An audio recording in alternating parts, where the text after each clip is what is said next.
Estamos, então, no penúltimo domingo antes do nosso culto de Natal. E eu vim num debate essa semana, assim, um dilema comigo mesmo, que a gente tem esse tema, né, a maior de todas as histórias. E é um tema que a gente vem desenvolvendo conforme os últimos anos. E o nosso desejo é uma das coisas que eu tenho repetido já faz uns bons anos aí. É tentar capturar a nossa imaginação e a nossa compreensão e entendimento de que nós fazemos parte de uma grande história. É uma história que não é nossa, porque essa grande história está falando do nosso Senhor, da sua obra, da sua vida, do que Ele veio para fazer e cumprir. E Ele nos convida a essa obra. Então, e essa grande história, ela se torna a nossa história, mas não como protagonista, mas como participantes dessa grande história. Então, quando nós nos aproximamos e nos achegamos a esse tempo de Natal, é como se fossem os nossos corações e os nossos pensamentos e conhecimento acerca de tudo que a gente conhece sobre o Natal. Ele requer um toque de reformulação ou recalibração. Obrigado, Helena. Porque nós somos seres pensantes, e por sermos seres pensantes, nós precisamos constantemente sermos lembrados. É impressionante como nós nos esquecemos facilmente. Então, se por meio da vida que nós vivemos, nós somos pegos, né, diante dessa loucura, dessa vida que nós temos vivido nesses últimos anos, a gente precisa desse tempo. Esse tempo do Advento, ele é precioso para o nosso coração. Ele é precioso para a nossa família, para a nossa vida espiritual. E então, nessa semana eu vinha, tipo assim, caramba, eu queria muito poder ensinar o capítulo inteiro de Lucas 1. Esse era o meu maior desejo. Mas para evitar a tentação de ultrapassar todos os tempos possíveis ali da telona, eu entendi que não seria uma coisa muito sábia no momento. Mas esse era meu desejo.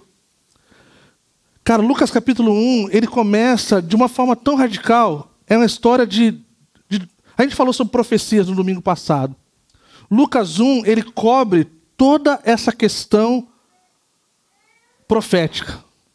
Começa com Isabel e Zacarias diante já de uma idade avançada. Já não tinha mais expectativa dessa coisa que o Senhor podia ouvir, o clamor deles, ou dela especialmente. Mal ela sabia que daria à luz, logo depois soube que daria à luz a um dos maiores profetas que já viveu, que foi João Batista. Algo impressionante, o anjo Gabriel aparece para esse casal e ministra tudo aquilo que vai acontecer. Zacarias está cumprindo o seu papel como sacerdote, ele está lá no templo, era votado para quem entrar, porque tinha a chance de não voltar. Então ele entra e ele leva mais tempo do que deveria. E o pessoal começa a indagar, o que será que aconteceu? Tá? Já passou o turno, já tem que alguém cobrir ele, mas assim, não tocou nenhum sino. Então quer dizer que não caiu, porque tinha um sino, né? Quando caía, o sininho dava um sinal que caiu, então não caiu, alguma coisa aconteceu. Então Zacarias sai, e aí ele não consegue falar. E ele tenta falar, tipo assim, e alguma coisa aconteceu, pessoal, alguma coisa aconteceu. E aí então começa toda essa questão profética. O anjo Gabriel fala que Isabel daria à luz a João Batista, que viria no espírito de Elias, que seria diferente, ele não iria passar presto barba no rosto, que ele seria um cara separado e diferente, que não seria dado ao vinho ou ao álcool, mas seria um mensageiro, aquele que viria diante do Senhor, fazendo o caminho do Senhor, abrindo o caminho do Senhor. E então Isabel é tomada de grande gratidão para com o Senhor. Mas Zacarias talvez na sua humanidade, assim como muitos de nós, falou: Senhor, dessa bica aí não sai mais água. E o Senhor então falou assim: cara, porque você não creu, você vai ficar um tempinho sem falar, mas vai ficar tudo bem. Chega a hora de dar lá o nome à criança, lá no cartório lá dos primórdios. A mulher bate o pé e fala assim: vai ser João. Não, mas tem que ser o nome do pai ou o nome do avô. E aí, dá tua opinião aí, Zacarias. Nada. E a mulher, então, não, vai ser João. Aí a galera ainda não botou fé, falou assim: cara, dá um tablet aí pro Zacarias. Aí ele vai e ele escreve, então, João. E então esse menino tem o nome de João. Existe uma coisa emblemática antes desse nascimento também. Quando Isabel e Maria se juntam, algo acontece de forma profética e carismática. Eles são tomados de grande alegria. As crianças são envolvidas no manto do carismático. Alguma coisa acontece lá e eles se agitam na barriga, lá no ventre das suas mães. E aí mostra uma das coisas mais incríveis, gente.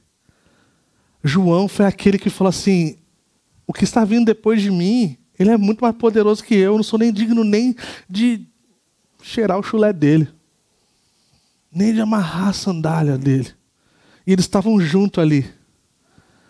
Então essa é a história, esse é o começo de um novo tempo na história da redenção. E aí então vem toda essa questão que talvez para alguns de nós é normal ouvir falar de como aconteceu acerca de Jesus. E, gente, é incrível, assim, a gente às vezes tem uma ideia que Jesus ele nasceu e pulou para a cruz. Mas essa grande história nos mostra, mais uma vez, eu me repito do que eu falei domingo passado, que nós estamos colocando a nossa fé, o nosso coração, o nosso futuro, a nossa esperança em algo extremamente sólido, gente. Em algo de que merece a nossa confiança. Então, mais uma vez, o anjo Gabriel vai diante de Maria e fala assim: cara, você vai dar uma luz, cara. Você vai dar a luz, esse menino vai ser diferente de todos os outros. E ela, na sua inocência, ela fala: mas eu sou virgem. Não tem como isso acontecer. Então o anjo vai lá e explica para ela assim, o básico. Fala: não, vai ser diferente, cara. E então começa todo essa drama das Escrituras, que eu gostaria de ler com vocês em Lucas capítulo 1. A gente vai ler só uma parte, a partir do versículo 26, que diz assim: no 6º mês, Deus enviou o anjo Gabriel a Nazaré, cidade da Galileia, a uma virgem prometida em casamento a certo homem chamado José, descendente de Davi. O nome da virgem era Maria. O anjo, aproximando-se dela, disse: alegre-se, agraciada, o Senhor está com você. Maria ficou perturbada com essas palavras, pensando no que poderia significar essa saudação. Mas o anjo lhe disse: não tenha medo, Maria, você foi agraciada por Deus. Você ficará grávida e dará à luz um filho, e lhe porá o nome de Jesus. Ele será grande e será chamado Filho do Altíssimo. O Senhor Deus lhe dará o trono de seu pai Davi, e ele reinará para sempre sobre o povo de Jacó. Seu reino jamais terá fim. Perguntou Maria ao anjo: como acontecerá isso se sou virgem? O anjo respondeu: o Espírito Santo virá sobre você, e o poder do Altíssimo a cobrirá com a sua sombra. Assim que há de nascer, aquele que há de nascer será chamado Santo, Filho de Deus. Também Isabel, sua parenta, terá um filho na velhice. Aquele que diziam ser estéril já está em seu 6º mês de gestação. Pois nada é impossível para Deus. Respondeu Maria: sou serva do Senhor, que aconteça comigo conforme a tua palavra. Então o anjo a deixou. Vamos orar. Senhor, nós nos achegamos diante de Ti mais uma vez, Senhor, e pedimos, Senhor, a Sua graça, Senhor. Que o Senhor nos ajude, Senhor, a compreendermos, Senhor, a riqueza, Senhor, a profundidade, Senhor, da Sua vontade para as nossas vidas, Senhor, do Seu plano redentivo, Senhor, tão precioso e especial para as nossas vidas, Senhor. Nos ajude nessa noite, Senhor, a nos aprofundarmos ainda mais nisso, Senhor, para a glória do Teu santo nome, Senhor. Em nome de Jesus. Amém. Então, toda essa história narrada no capítulo 1 de Lucas, ela tem esse clímax de que não há nada impossível para Deus diante disso. Mesmo uma senhora estéril ou de uma moça virgem. E isso nos remete a uma realidade acerca de um dos títulos de Jesus. Fala que Ele é o príncipe da paz. E eu gostaria, eu achei que não ia cobrir essa parte, mas eu acho que é de extrema importância para a gente relembrarmos essa questão da realidade da paz. Porque muitos de nós temos uma compreensão talvez errônea, ou talvez distorcida, ou talvez não muito bíblica acerca do que é paz de fato. Então nós ficamos confusos diante do cenário que nós estamos vivendo. Então, Isaías 9:6 é um texto bem conhecido, né, até por canções feitas e coisas do tipo.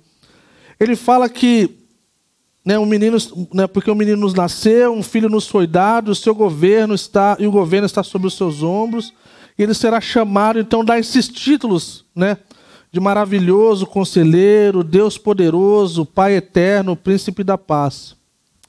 E ele estenderá o seu domínio e haverá paz sem fim sobre o trono de Davi e sobre o seu reino, estabelecido e mantido com justiça e retidão. Desde agora e para sempre, o zelo do Senhor dos Exércitos fará isso. Gente, se eu perguntasse para vocês hoje, para nós, né, o que quer dizer paz de verdade? Qual seria a nossa definição de paz? Muitos de nós falaríamos várias coisas, é lógico que nós temos as nossas opiniões. E aí, então, nós viríamos com uma outra pergunta. O que seria a paz bíblica que vem com esse príncipe da paz? O que as Escrituras nos dizem, nos revela, nos demonstra do que é uma paz verdadeira? E aí, então, a gente vai olhar para o dicionário. Se a gente olhar para um dicionário, pode ser que a gente fique ainda mais confuso. Pode ser que a gente ainda fique mais ainda com uma perspectiva talvez ainda mais distorcida.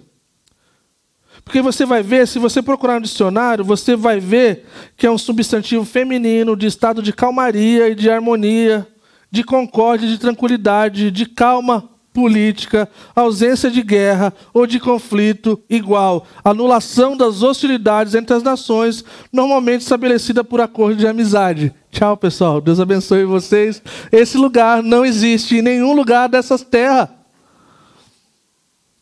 Não existe, gente. Essa é a realidade.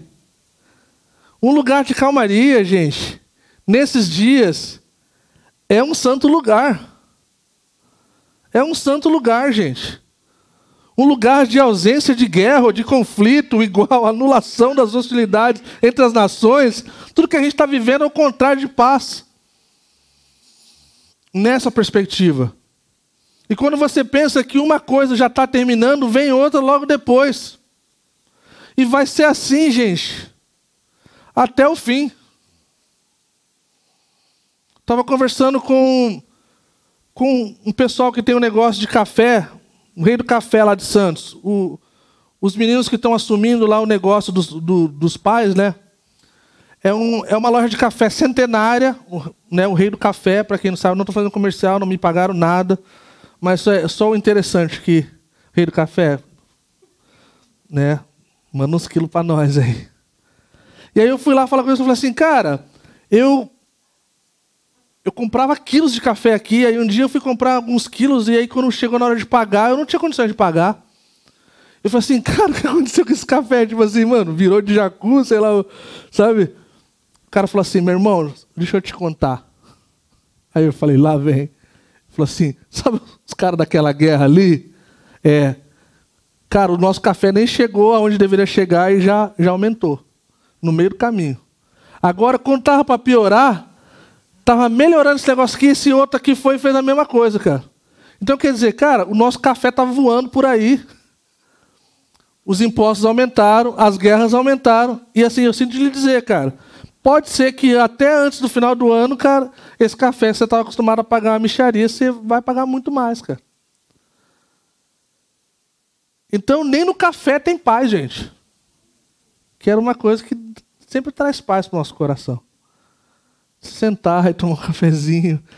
Agora você tem que lembrar, cara, tipo assim, se você foi liberto do pilão, requer mais do que o normal aí, gente. É um investimento.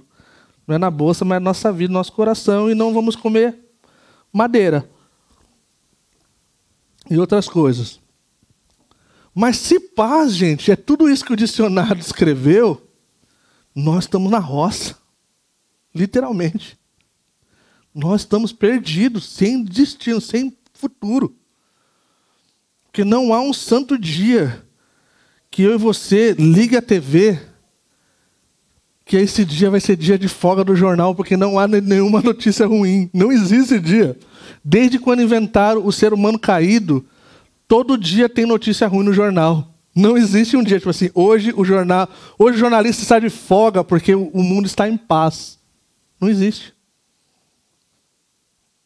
Então, se a paz bíblica fosse isso para a gente, o domingo do Advento da Esperança, lá do domingo passado, não faria sentido nenhum para a gente. Que nós não teríamos essa realidade. Então, a paz de Cristo, a shalom, né, em hebraico, eirene em grego, ela se torna algo contracultural hoje. Podemos dizer considerado subversiva, porque assim, ela vai contra tudo que nós estamos acostumados a viver nesses dias. Pode parecer que é algo tão estranho que nem possa ser verdade. Tipo assim, cara, se essa realidade que a gente vai propor, que é a paz de Cristo, se é isso, eu não sei como viver. Olha o que o Tim Keller fala no seu livro Justiça Generosa. Ele fala assim: Deus criou todas as coisas para terem um relacionamento belo, harmonioso, interdependente, entrelaçado entre si, assim como os elementos físicos corretamente relacionados formam um cosmos ou uma tapeçaria. Os seres humanos corretamente relacionados formam uma comunidade. Esse entrelaçamento é o que a Bíblia chama de shalom, ou paz harmoniosa. Significa reconciliação completa, um estado de pleno florescimento em todas as dimensões, física, emocional, social e espiritual. Porque todos os relacionamentos são corretos, perfeitos e cheios de alegria. Então, isso é uma citação do livro Justiça Generosa, um livro que eu super recomendo, tá? Se você não leu, coloque na sua lista para 2025. É um livro incrível, fala sobre justiça e misericórdia, né? Então, assim, não vou ter tempo para explorar o que o livro, né, o Keller traz nessa realidade, mas eu gostaria de trazer algumas coisas. E eu vou citar algumas para nos inspirar e para inspirar vocês. Quem sabe vocês se sintam animados e vocês possam ler esse livro, que vocês vão ser muito abençoados. E ele aborda esse tema shalom de forma muito incrível. Então fica a dica, tá? Mas o que eu gostaria de focar, uma parte desse estudo, é em algo que a gente vem falando desde o começo, lá, alguns anos atrás. Que é a forma como algumas pessoas pensaram nessa grande história. Eles dividiram, então, em 4, 5 atos, né, se nós olharmos para o drama das Escrituras, que é a criação, a queda, a redenção e a consumação. Então, 4 atos aí. Né? A gente acredita no arrebatamento, então antes da consumação a gente sobe. Mas aí o pessoal quer discutir, pode deixar, tá de boa, não precisa discutir, tá? O que importa é que a gente vai subir, tá tudo certo. Se você pensa diferente, você está errado. Mas não tem problema.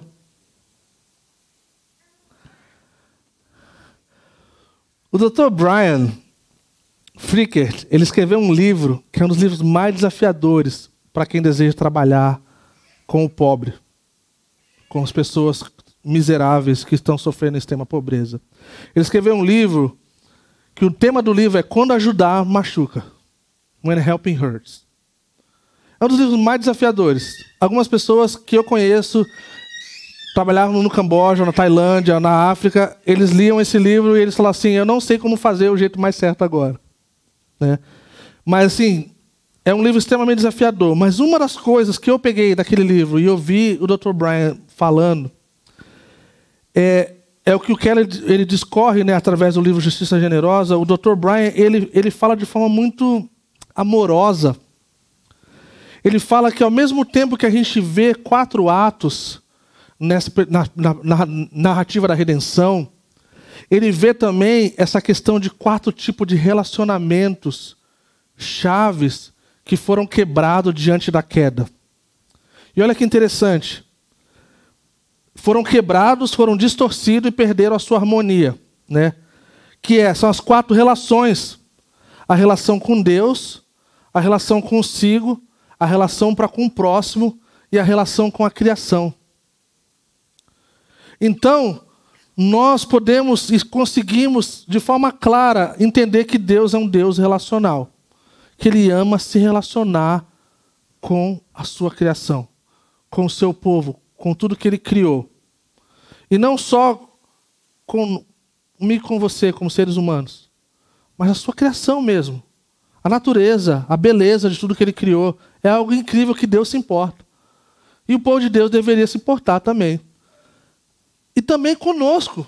Mas não de uma forma egoísta, não de uma forma egocêntrica, mas de uma realidade de nós sabemos quem nós somos no Senhor.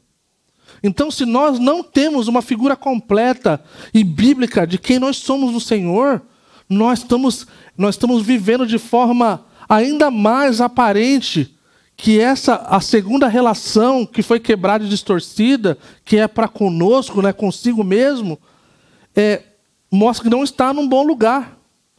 E é por isso que nós vivemos, gente, com a nossa identidade muitas vezes distorcida. Não sabemos quem nós somos. E um dos grandes problemas dessas últimas 2 gerações, gente, é um problema de identidade. Eles são tudo aquilo que o povo diz que eles são. Eles se identificam com tudo que é aquilo que é possível. Nós não fomos feitos para sermos seres que nos identificamos com algo que não seja Jesus Cristo. Nós somos feitos à imagem e semelhança dele. E o nosso propósito maior na terra é gozar desse relacionamento com ele e glorificar a ele. Está na confissão de Westminster. Qual o propósito do homem? Glorificar a Deus, gozar, ter alegria dessa relação.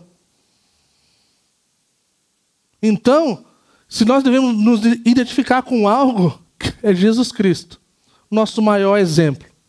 Então, quando nós olhamos para nós como seres humanos que fomos criados para se relacionar com Deus, né, de ter essa alegria e prazer nessa relação com Ele, com os outros, sabemos quem nós somos e por que fomos criados, para que fomos criados e para com a criação. Quando essas relações estão nos seus devidos lugares, esse Dr. Brian Frickert, ele fala assim, uma das coisas que eu tenho amado nesses dias, e falei ontem para os jovens, nós experimentamos a humanidade da forma que Deus nos criou. Nós sentimos um gostinho de algo criacional pré-queda. Eu não consigo lembrar de muitos exemplos o qual nós temos esse contato criacional, de experimentarmos de algo que Deus tinha em mente para como se fosse antes da queda. As relações são uma delas. Então, quando você está de boa consigo mesmo, você entende quem você é no Senhor. Não importa o que os outros falem, não importa o que você sabe, você é filho, você é filha. Seu relacionamento com Deus está ali no seu lugar. A sua identidade está ali no seu lugar. Sua identidade, a relação dos outros com a comunidade, com os seus amigos, com os seus parentes, estão ali no lugar. E quando você olha para a criação como algo que merece um cuidado, você experimenta algo que Adão e Eva experimentaram no jardim. Um outro exemplo disso que eu lembro, e se você já está aqui por um bom tempo, tem sido prática que eu me expresso durante dos casamentos qual eu faço. Eu falo, igreja, antes do noivo beijar a noiva, igreja, olhem para cá. O que vocês estão vendo aqui é algo criacional. Não existe outra forma duas pessoas se tornarem uma, a não ser dessa forma. A união de um homem com uma mulher. E foi assim que Deus fez, e é assim que nós nos alegramos nessa perspectiva bíblica, e nós desfrutamos de um gostinho daquilo que era o que Deus pretendia até a queda vir e quebrar tudo, distorcer tudo. Então tudo que nós temos visto nas relações, elas estão quebradas, elas estão distorcidas. Então requer um esforço de uma vida que vive para a glória de Deus, de ver essas coisas tomando um lugar que nos lembre: venha o teu reino, seja feita a sua vontade, assim na terra como no céu. Jesus nos ensina a orar isso. Ele está falando assim, é uma sombra do que é lá no céu, tem que ser aqui na terra. Do jeito que o Jesus é o rei do céu, onde os anjos se prostram, os seres celestiais se prostram, todos os seres criados por ele lá no céu dão glória, falam que é digno, é o Cordeiro para sempre. Eles sempre estão em obediência. No céu, Jesus é sempre rei e ele sempre tem um sim. Então é assim, gente, a gente então experimenta de algo glorioso. Então quando a gente pensa então nessa realidade, quando as relações estão no lugar correto, nós experimentamos a humanidade de forma como Deus nos criou para sermos. E eu tenho sido chato acerca disso, tem sido a minha oração durante esses últimos meses. Senhor, eu quero ser tudo aquilo que o Senhor deseja que eu seja para Ti. E tem sido todos os dias, eu quero ser essa pessoa. Eu não sei qual for a coisa final que o Senhor tem para a minha vida, mas eu quero ser tudo aquilo que o Senhor deseja para mim. Eu não quero nada mais, nada menos. Eu quero ser fiel. Faz de mim, Senhor, aquilo que o Senhor deseja que eu seja, Senhor. Então, gente, se torna algo radical quando nós pensamos nisso. A relação com Deus, assim como Adão e Eva no jardim, a relação consigo, como a queda interfere na nossa identidade, na nossa autoimagem. E isso interfere não só de como você cuida de você, mas também de como você se relaciona com Deus e com as pessoas e com a criação. Não tem como. Não tem como, gente. Então, quando nós falamos um pouquinho sobre essa realidade de que das relações, Deus é um Deus relacional e deseja se relacionar conosco. Nós fomos feitos para se relacionarmos com Ele. Agostinho falava, né, que a nossa alma vai ser inquieta até o dia que a gente encontrar o nosso alento, que é o que a nossa alma mais deseja. Então a gente encontra abrigo, então a gente encontra tudo aquilo que a gente O Jim Smith fala, né, que é como se nós tivéssemos saudades de um lar o qual nós nunca tivemos antes. Isso é uma coisa incrível, gente. Eu amo essa questão.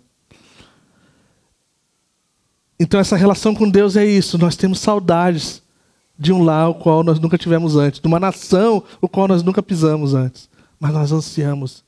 Então, quando nós pensamos na nossa relação com o Senhor, nós vemos que o Senhor ama se relacionar e deseja acerca de, né, conosco, próprio, consigo, essa questão da identidade. E a gente vê essa questão com o próximo. Gente, a relação com o próximo talvez seja uma das mais fáceis de entender, que é uma questão extremamente egocêntrica de poder e de governo, e de desejo de poder, e de mais poder. Então, quem manda, né, quem tem poder, manda. Né, e aqueles o qual não têm esse poder se submetem. E aí a gente vê injustiça. A gente vê tanta coisa horrível nesse mundo, né? Então a gente vê as inimizades, a gente vê as guerras, a gente vê os conflitos, a gente vê a falta de amor. E a gente não precisa de nenhum versículo para ilustrar isso, porque isso é tão evidente, né? Eu pude estar na Ucrânia antes da guerra. E é um dos países mais incríveis que eu já pisei. E você passear pela cidade, né, de Kiev, capital, e você imaginar que você voltando lá agora, o cenário vai estar totalmente diferente.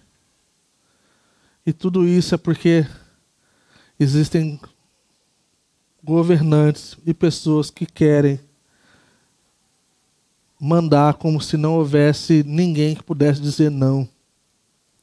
Uma nação que já foi devastada através da história. Gente, eu estive lá alguns anos atrás e havia lugares ainda que não haviam sido restaurados. De muitos anos lá atrás. Num dia de folga a gente saiu para fazer paintball. E aí o cara pega uma van, levou a gente como se fosse uma cidade fantasma. Então a gente chegou lá e parou e falou assim, mano, acho que a gente não quer brincar desse negócio não. E assim tantos outros lugares, gente. Mas sabe de uma coisa? Nada, nenhuma dessas coisas que são injustas, que são erradas, que não deveriam acontecer, o abuso de poder, de autoridade, para fazer o mal, vai passar batido diante do Senhor. E, gente, essa é uma coisa que talvez seja muito difícil para a gente imaginar. Mas a gente tem plena convicção de pode citar qualquer nome de qualquer um governante das nações. Vai ter um dia que todo joelho vai se dobrar e toda língua vai confessar que Jesus Cristo é o Senhor. Lília e eu moramos no Camboja por quase 2 anos. Se você ler um pouquinho da história do Camboja, o Pol Pot matou mais de 1/3 da população, mais de 1 milhão de pessoas. No final dos anos 70. Eu morava pertinho do museu. A Lília nunca teve coragem de ir. Ele mandava tirar foto das pessoas antes de morrer para mostrar quão aterrorizadas as pessoas estavam. E tem as fotos lá no museu. Mas sabe de uma coisa, gente? Jesus continua ganhando. Jesus continua vencendo. E por incrível que pareça, por mais difícil que seja, gente, o Senhor governa as nações. E governa com justiça, como nenhum outro. Então, o que a gente pôde ver no Camboja é que o mal que o Pol Pot e o seu sucessor e todos os outros que vieram para fazer o mal são colocados naquele versículo que todo mal intento o Senhor transforma em algo glorioso para a vida do seu povo. E nunca na história a gente viu tantas igrejas sendo plantadas ao redor do mundo. Nunca na história a gente viu o Senhor sendo exaltado em tantos lugares como a gente não tem. Então, tudo aquilo que o inimigo tem como intenção para o povo de Deus, ele se encaixa naquela que as portas do inferno não prevalecerão contra a igreja do Senhor. Não importa quem, não importa quando, não importa onde. Amém? E aí então, essa relação com a criação, como nós cuidamos da criação, do meio ambiente, e como isso também foi afetado devido à queda.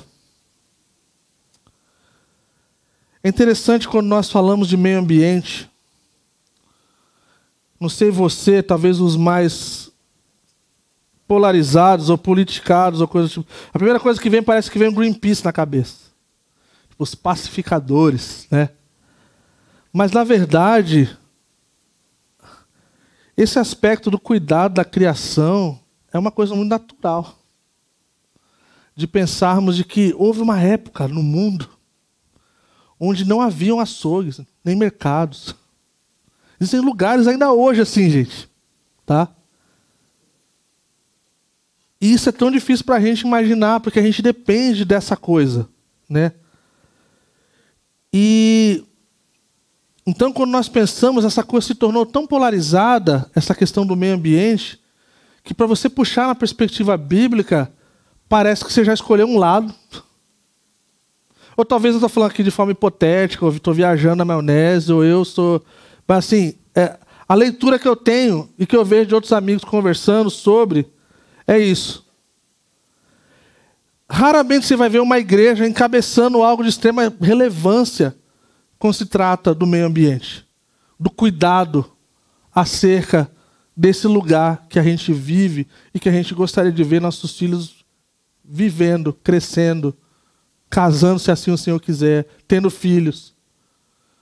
Parece que alguns de nós, ou de forma geral, tá? Vocês não, vocês são diferentes, mas a população geral parece estar vivendo a Deus dará, tipo assim, cara, daqui a um tempo eu vou morrer, o pessoal que vai ficar aqui, eles vão se virar.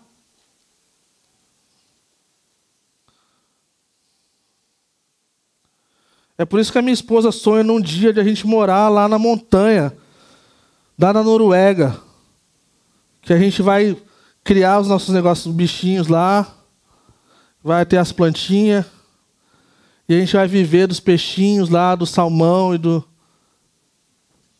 e aí eu vou escrever livros e meus filhos e meus netos vão, se tiver site ainda, vão estar fazendo a parte do merchan. Porque a gente não consegue imaginar isso aqui, mano. Vocês entendem? Mas é de extrema importância para o povo de Deus, gente. É de extrema importância do povo de Deus cuidarmos, né? E aí isso envolve a paz. Isso envolve a paz, gente. Estava pensando, talvez uma iniciativa que a gente poderia começar como Calvary Curitiba, eu vi isso na Europa. Eles não têm copo de plástico, cada um traz sua caneca. O seu copinho lá de... sei lá que é feito do que é, mas diz que não faz mal. Que é os copinhos que dobra, dá para botar no bolso. Talvez seria uma iniciativa, uma coisa inicial para nós como Calvary Curitiba. A gente se importa com alguma coisa e a gente não sabe muito o que fazer, mas pelo menos a gente não vai gastar mais com um copo descartável, que faz muito mal, que não requer muito estudo para saber que faz muito mal, né? Eu acho impressionante. País de primeiro mundo, maior IDH do mundo. Cada um leva o seu pratinho. Cada um leva o seu copo. Cada um leva o seu garfo e faca. E ninguém tem vergonha. Se eu fizer isso aqui, todo mundo já me zoa. Assim, lá vem o... Então, gente, tá aí o desafio. Tá? Tá aí o desafio. Tem outras coisas. Mas como eu sou um bom pastor, eu deixo a iniciativa para os líderes aí que Deus quiser levantar. Tá?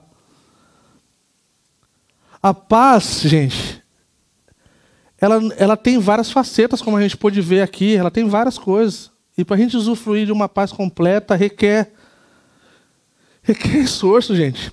A gente parece que paz é aquele negócio da galera que gosta de dormir até meio-dia. Tipo assim, paz não tem nada a ver com isso. Sinto dizer. Não tem nada a ver, mano. Embora para alguns achem que é muito bom, muito benéfico. Eu acho que não é, mas assim, eu acho que é. Que Deus abençoe. Mas é algo completo, algo inteiro. Não dá para pegar só de um lado. Tá, gente? Algumas opções aqui também que a gente pode ver. Me lembre de postar nos avisos. Tem o Bible Project, a gente super recomenda. A gente já usou no nosso livreto do Advento, né? Sobre o Advento da paz, o Advento da esperança, o Advento da paz, da alegria e do amor. É muito explicativo, é muito bom. E ele nos dá algumas coisas talvez que a gente não conseguiria pensar de forma natural ou imediatamente, né? Então, essa questão da palavra paz, né, em hebraico, shalom, quer dizer de algo completo, algo inteiro. Tem essa opção das coisas que foram citadas na Bíblia, como em Josué 8:31, de fazer um altar de pedra, é a palavra shalom. Está falando de uma coisa sólida, de uma rocha que não há rachadura, que não há lugar. Essa é a ideia, uma pedra perfeita e sem rachadura. Ou uma muralha de pedras, né, sem fenda, ou os tijolos faltando. Essa ideia de um muro sem faltar nada. Isso mostra o quão distante nós estamos dessa realidade, né? É algo complexo, com muitas partes, mas que está num estado de plenitude e integridade. Jó diz que as suas tendas estão em paz, em shalom, pois contou o rebanho e nenhum animal faltava. Jó 5:24. Então, por isso, gente, shalom pode se referir ao bem-estar. O Tim Keller fala muito disso, do bem-estar da cidade, o qual nós precisamos, como igreja, se importar. E nós nos importamos. Tá? Então, é que a ideia é que essa vida ela é complexa. Ela muda o tempo em relacionamento com as situações. Mas quando as coisas estão desalinhadas ou faltando, shalom não está reinando. Shalom não está no seu devido lugar. Então a vida não é completa. A vida que não é completa, ela precisa ser restaurada. Então essa é a definição de shalom quando nós usamos como verbo. Trazer shalom quer dizer completar algo, restaurar algo. Salomão, ele traz shalom ao templo quando ele o termina. Então é terminado lá em 1 Reis 9:25, e ele vê que está tudo certo. Então, shalom está lá. Ou se um animal, né, ele foi danificado na plantação do vizinho lá, de alguma forma. Então você traz shalom, reembolsando o que o vizinho perdeu. Então essa é uma coisa assim, é uma coisa que vem junto com o perdão. Ó, sabe o que? Eu fiz algo de errado e eu tirei algo do seu devido lugar. Está aqui, ó. Agora está tudo certo. Aí, mais uma vez, nós experimentamos algo criacional. Você pega algo incompleto e restaura. Eu amo o Pastor Chuck, nosso fundador da Calvary. Ele costumava ter muitos carros velhos. Assim, daqueles bem, clássicos, né? Os Cadillac grandão, as coisas do tipo. E uma vez, alguém falou assim, cara, você tem dinheiro para comprar os melhores carros? Tipo assim, mano, você está andando de carro velho. E ele tinha uma risada meio assim, sarcástica, diferente. Ele falou assim, é porque esses carros aqui, eles me lembram o ministério. Os caras, como assim? Os pastores que Deus está levantando, nossos movimentos são como esses carros velhos. A gente pega eles estão tudo arrebentados. E aí a gente dá um talento, e a gente manda arrumar, e a gente deixa bonito. E aí quando a gente anda assim, o pessoal fica todo admirado. E a gente vê que não foi uma obra minha. Foi uma obra completa. Não foi uma pessoa que fez tudo, foi uma obra completa. Então, a gente consegue visualizar dessa forma. E tantas outras coisas, né? Quando os rivais, né, fazem shalom na Bíblia, E não é só quer dizer, vamos parar de brigar. Significa que agora vamos trabalhar juntos por um bem comum. Isso é conversão também. Então o estado de Shalom entre os reis de Israel deveriam cultivar, era raro acontecer. Então o profeta Isaías aguardava um rei, o príncipe de Shalom, e o seu reino não teria fim. Um tempo que Deus faria aliança de Shalom com o seu povo e restauraria tudo que estava errado e destruído. É esse reino vindouro que nós esperamos. Então, no Novo Testamento, no nascimento de Jesus, era a chegada desse novo tempo, de Eirene, a palavra grega para paz. Jesus veio para oferecer a sua paz. Minha paz vos dou. Tem uma música antiga do Vencedores por Cristo. Minha paz vos dou, não como o mundo a dá. Os apóstolos disseram que Jesus fez as pazes entre o ser humano e o perdido e Deus, quando morreu e ressuscitou. Indo para a parte final, Romanos 5, de 1 a 5, esse a gente vai ler porque vale a pena nós sermos lembrados acerca dos seres humanos e o seu Criador. Fala assim, Romanos capítulo 5, versículos de 1 a 5. Tendo sido, pois, justificados pela fé, temos paz com Deus, por nosso Senhor Jesus Cristo, por meio de quem obtivemos acesso pela fé. E esta graça na qual agora estamos firmes e nos gloriamos na esperança da glória de Deus. Não só isso, mas também nos gloriamos nas tribulações, porque sabemos que a tribulação produz perseverança, a perseverança um caráter aprovado e o caráter aprovado esperança. E a esperança não nos decepciona, porque Deus derramou seu amor em nossos corações por meio do Espírito Santo que Ele nos concedeu. Então, gente, é por isso que o apóstolo Paulo, ele diz que Jesus, ele é o nosso Eirene. Ele é a nossa paz. Efésios 2, 14 e 15... Efésios capítulo 2, versículo 14 e 15, ele fala assim: pois ele é a nossa Eirene, o qual de ambos fez um e destruiu a barreira, o muro de inimizade, anulando em seu corpo a lei dos mandamentos expressa em ordenanças. O objetivo dele era criar em si mesmo, dos dois, um novo homem fazendo a paz, fazendo Eirene. Ele foi o ser humano completo, que foi criado para ser. Nós falhamos. Mas nós, seguidores de Jesus Cristo, somos chamados para criar a paz, para trazer Eirene.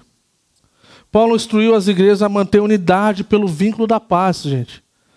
O que requer humildade, paciência, tolerância e amor.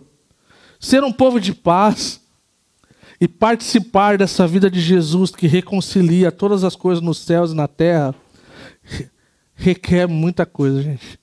Não dá para acordar de um dia para o outro e falar assim, cara, estamos vivendo essa realidade. E aí então a gente precisa sermos lembrados, nós precisamos sermos lembrados que nós precisamos de um Salvador. Que só Jesus, ele foi aquele que viveu essa realidade das quatro relações. Ele sabia, ele era completo. Ele veio para fazer tudo aquilo que ele veio para cumprir, ele cumpriu. Da forma que ele deveria olhar para o Pai, ele olhou. Da forma que ele deveria olhar para si, ele olhou. Da forma que ele deveria olhar para com o próximo, ele olhou. Da forma que ele deveria lidar com toda a criação, ele fez. Então ele é o nosso maior exemplo. Ele é aquele a quem nós podemos nos apegar e lembrarmos. O mundo lá fora não tem paz, conforme a Bíblia fala. Mas nós temos o nosso príncipe da paz. Aquele que nos ajuda a passarmos pelos piores tempos das nossas vidas. Com o nosso coração num lugar de paz. Talvez não tranquilo, talvez não tão calmo. Mas sabe o que eu estou falando, gente? É de no meio da dor, do sofrimento, você ter esse alento. De falar assim, eu não estou sozinho. Eu não preciso passar por isso sozinho. Eu tenho meus amigos, eu tenho essa comunidade. Eu tenho o Senhor acima de todas as coisas. Tudo que Ele falou que Ele vai fazer, Ele vai cumprir. Como a gente viu no domingo passado. Como Ele falou essa coisa radical de João Batista e Jesus, né, no ventre das suas mães. Então, nós terminamos esse tempo agora, nós vamos responder ao Senhor nessa. Existe alguma coisa demasiadamente difícil para o Senhor? Essa foi a pergunta, essa foi a coisa do final do Lucas capítulo 1 lá. Não há nada difícil para o Senhor. Diante de umas coisas miraculosas que eles estavam vivendo, em Lucas capítulo 1, todo o aspecto profético dessa história redentiva, fala que não há nada difícil para o Senhor. Talvez para a gente existem muitas coisas, mas para o Senhor, não. Talvez para nós temos dificuldade de entender algumas coisas, mas para o Senhor não. Pois nada é impossível para Deus. Vamos orar, vamos colocar de pé.